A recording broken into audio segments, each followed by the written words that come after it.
આજના આધુનિક સમયમાં મર્ડર, ઓનર કિલિંગ અને આત્મહત્યાનું પ્રમાણ વધવાનું કારણ ક્યાંક ને ક્યાંક અધિકાર ભાવ એટલે કે પોઝેસિવનેસ હોઈ શકે છે.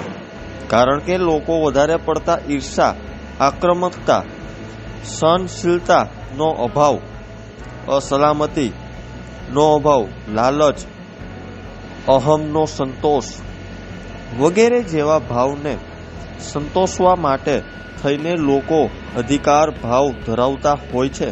આજના સમયમાં ઘણા બધા એવા ઉદાહરણો જોવા મળે છે કે જેમાં પુરુષ કે કોઈ સ્ત્રી પોતાના પ્રિય લોકોની હત્યા કરી નાખે છે અને છતાં પણ તેઓને કોઈ પણ બાબતે અફસોસ હોતો નથી.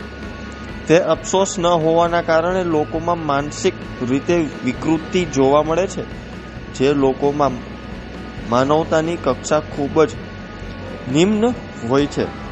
અને જ્યારે લોકો તે પોતાના ધાર્યા પ્રમાણે કાર્ય ન થવાના કારણે અથવા પોતાની ક્ષમતાના કારણે બીજા પર નિયંત્રણ મેળવી શકતા નથી, ત્યારે તેઓ આત્મહત્યાનું પગલું ભરતા હોય છે. ત્યારે જુઓ અમારો ખાસ અહેવાલ. હું નિશા પુરોહિત હાલ મનોવિજ્ઞાનમાં પીએચડીમાં અભ્યાસ કરું છું.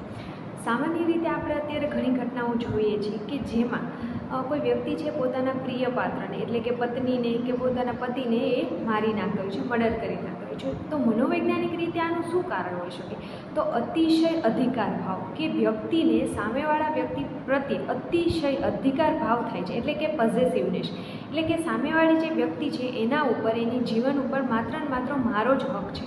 તો આનું મનોવૈજ્ઞાનિક કયા કયા કારણો હોઈ શકે? આવો જ એક સર્વે એ મનોવિજ્ઞાન ભવનના અધ્યક્ષ પ્રોફેસર ડૉક્ટર યોગેશ જોગસણ સર અને ડૉક્ટર ધારા આર દોશીના માર્ગદર્શનમાં કાનાડી અર્શિતા દ્વારા એક સર્વે કરવામાં આવ્યો હતો.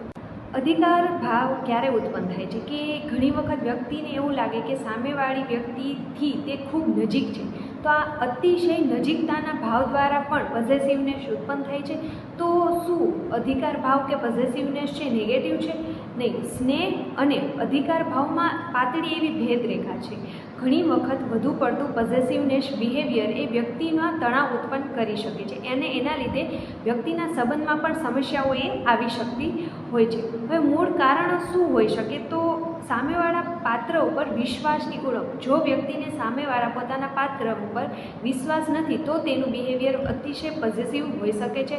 આ ઉપરાંત ભૂતકાળની કોઈ ઘટના છે, સંબંધને ગુમાવી બેસવાનો ભય છે, શંકાશીલ સ્વભાવ હોવો તથા અહમ કેન્દ્રિત વર્તન હોવું પણ પોઝેસિવનેસ કે અધિકાર ભાવ છે એ જન્માવતો હોય છે.